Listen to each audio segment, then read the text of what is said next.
সেই তৈরি করা থেকে যেন আমার সোনা রান্নাঘরে দাঁড়িয়ে আছে। গরম কিন্তু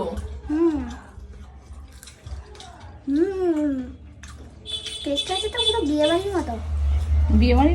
বিয়ে বাড়ির মতো হয়েছে। তাহলে কি করবো, তোর বাচ্চাতে বানাবো? অতুলনীয়। বলছে বিয়ে বাড়ি থেকে অতুলনীয়, তাহলে কি বাচ্চাতে বানাবো?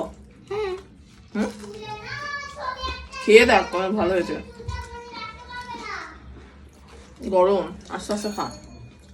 খাবে এই একটার জন্য কটা দিন ধরে তৈরি করে দেওয়ার জন্য অস্থির করে দিচ্ছিল। দাঁড়াও বনুকে দিয়ে আসি। দেখ তো কেমন হয়েছে খেতে।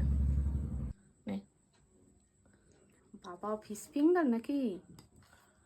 এই জন্যই তো ডাকলাম তোকে, আসবি না বলছিলি। খেয়ে দেখ কেমন হয়েছে। আর দোকান তো ফের পুরো ফাটাফাটি। ফাটাফাটি। সব